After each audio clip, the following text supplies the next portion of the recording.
हरिणी काली कपालिनी जगत जननी जय श्री शंकरी जाज्ञवसिनी दाक्षायणी दिगंबरी सरवाणी जय श्री जाज्ञवसिनी मुक्तिदायिनी कामेश्वरी रुद्राणी जय श्री शिवजया जाज्ञवसिनी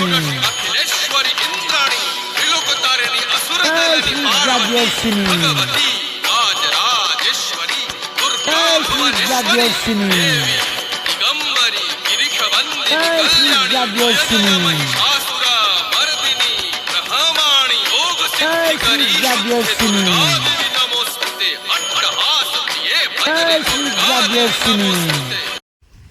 जय माँ भगवती आम आज श्री जाज्ञवसिनी चैनल तरफ आज से हरिहर क्षेत्र में पहुँचीचु जहाँकि माड़ माड़ मालिक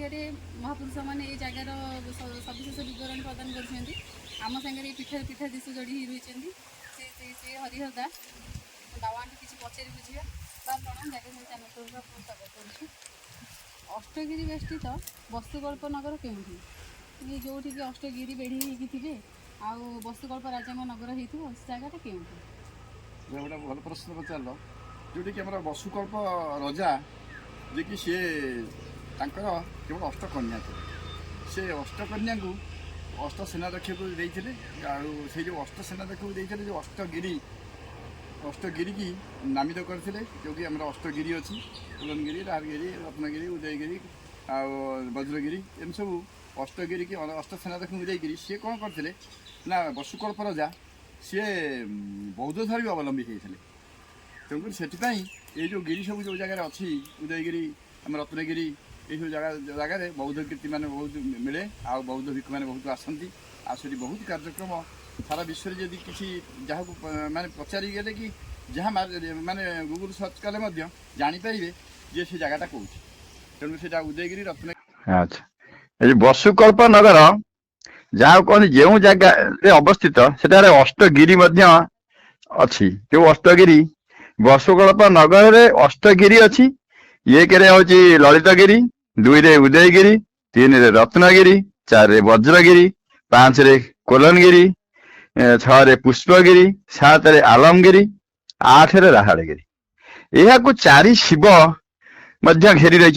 जो वसुकल्प राजा जो चारिकड़े अच्छी चारि शिव आर्तेश्वर ईशानेश्वर पारेश्वर नीलकंठेश्वर माने ये हूँ पुराणा शिव किंतु आउ तो ये शह शह शिव सब मंदिर मूर्ति सब स्थापन करागला किंतु जगन्नाथ दास प्रमाण करछंती जे जगन्नाथ दास प्रमाण करछंती जही बसो कल्पनागार कही क्षीरधार जाहि गुपत होई जही चारि मेघकर आस्थान आवर्त संवर्त द्रोण जे जान पुष्कर जे मेघ ये माने चारि जेउ गिरी गर्भेणा धरी जही इंद्र निवास स्थान जही मालमिक तपियाश्रम कलागेरे ठारे वास आमर शंख चक्र गदा नथिब कर साधुंग गृहरे आंभे खेलिबु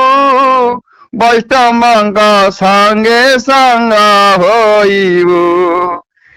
जही बसु कल्पनागर कही क्षीरधार जही गुपत होई जगन्नाथ कलम कले जो आर पश्चिम को आमर तीन नदीर संगम अच्छी से गोटे नदी क्षीर नदी हो बही आसी विरूपा जे कि सागर मिसापी यह इंद्र इंद्राणी स्थान एठारे आवर्त संवर्त द्रोण और पुष्कर मेघंकर स्थली अटे जेतेबेले बौद्ध धर्मर प्रचार और प्रसार करागला से समय 200 वर्ष पूर्व वसुकल्प नामक राजा थिले यही रत्नगिरी रे राजनीति करुले से बौद्ध धर्मर प्रचार पई अनेक कीर्तिमान कार्य करी जाइछंती रत्नगिरी हरिहार ठारू 2 किलोमीटर दूर तेणुक चारिपटे ଏଇ ଯୋଉ ବସୁକଳ୍ପ ରଜାଙ୍କର ଯୋଉ କାର୍ଯ୍ୟକ୍ରମ ସବୁ ଥିଲା ସେଥିରେ ଏଇ ସବୁ ଅଷ୍ଟଗିରି ଅଛି ଆଉ ମଧ୍ୟ ଯୋଉ ତିନି ନଦୀର ଧାର ମଧ୍ୟ ଅଛି, ବିମ୍ବର ମଧ୍ୟ ଅଛି, ମାନେ ପଶ୍ଚିମ ପଦ୍ମ ପୋଖରୀ ଅଛି, ଆଉ ଯୋଉ ଆମର କହୁଛନ୍ତି ବାଲ୍ମୀକି କବିଙ୍କର ଆଶ୍ରମ ସ୍ଥଳୀ ମଧ୍ୟ ଅଛି। ତେଣୁ ବହୁ ବହୁ ପ୍ରମାଣ ସେମାନେ ସବୁ ଦେଇଛନ୍ତି। ତେଣୁକରି ଏଇ ଜାଗାରେ ତେଣୁକରି କୋଉ ଜାଗାରେ ମଧ୍ୟ ବସୁକଳ୍ପ ରଜାଙ୍କର ବିଗ୍ରହ ମଧ୍ୟ ନଥିବ, ଏଠି ବିଗ୍ରହ ମଧ୍ୟ ଅଛି, ଆଉ ଇନ୍ଦ୍ରଙ୍କର ବିଗ୍ରହ ମଧ୍ୟ ଅଛି, ଇନ୍ଦ୍ର ଇନ୍ଦ୍ରାଣୀଙ୍କର। ତେଣୁ ଏ ଜାଗାରେ ଏଇ ଯୋଉ ଦେଖୁଛନ୍ତି ଏଇ ହଉଛି ସେଇ ଜାଗା ଯୋଉଟା କି ହରିହାଟ ପଡିଆ, ହରିହର କ୍ଷେତ୍ର, ଆଉ ଏମିତି ସମରନଗର, ଯାଜନଗର, କେତେ ତ କଣ ନାଁ କହୁଛନ୍ତି। ତେଣୁକରି ଏବେ ମଧ୍ୟ 120 ନାଁ ମଧ୍ୟ ପ୍ରଚାର ପ୍ରସାର ଚାଲିଛି, ଆଉ ବହୁ ନାଁ ମଧ୍ୟ ଲୁଚାୟିତ ଭାବରେ ଅଛି। ତେଣୁକରି ଇଏ ହଉଛି ସେ ବସୁକଳ୍ପ ନଗର। ତେଣୁକରି ଏ ଜାଗାକୁ ଆସି ଯାହା ବହୁତ କଥା ପଚାରିଲ, ସେଥିପାଇଁ ଯାହା ଆମେ ଖୁସି। ତେଣୁକରି ଏହାକୁ ଦେଖନ୍ତୁ ଆଉ ଦର୍ଶକମାନଙ୍କୁ ମଧ୍ୟ ଦେଖାନ୍ତୁ। ତେଣୁ ଯୋଉମାନେ ସବୁ ମାନେ ଅନୁସନ୍ଧାନ କରୁଛନ୍ତି ବସୁକଳ୍ପ ନଗର କୋଉଠି ଅଛି, ଇନ୍ଦ୍ରାଣୀଙ୍କ ଜାଗା କୋଉଠି ଅଛି, ହରିହର ପଡିଆ କୋଉଠି ଅଛି, ହରିହର କ୍ଷେତ୍ର କୋଉଠି ଅଛି, ତେଣୁକରି ସେମାନେ ମଧ୍ୟ ୟାକୁ ଦେଖନ୍ତୁ, ପରୀକ୍ଷା ନିରୀକ୍ଷା କରନ୍ତୁ, ଆଉ ଗ୍ରନ୍ଥକୁ ଗ୍ରନ୍ଥ ମିଳାନ୍ତୁ, ତାହେଲେ ସଠିକ ଜିନିଷ ମିଳିବ। ଆଉ ହରିହାଟ ପଡିଆ ଯାଜପୁରରେ ମଧ୍ୟ 13ଟି ହରିହାଟ ପଡିଆ ଅଛି। ତେଣୁକରି ସବୁର ମଧ୍ୟ କିଛି ଅଳ୍ପ ବହୁତ କୀର୍ତ୍ତି ମଧ୍ୟ ଅଛି। ତେଣୁକରି ସମସ୍ତେ ଗବେଷଣା ସପକ୍ଷ କଲେ ସବୁ ଠିକ ଠାକ ହେଇଯିବ। ଜୟ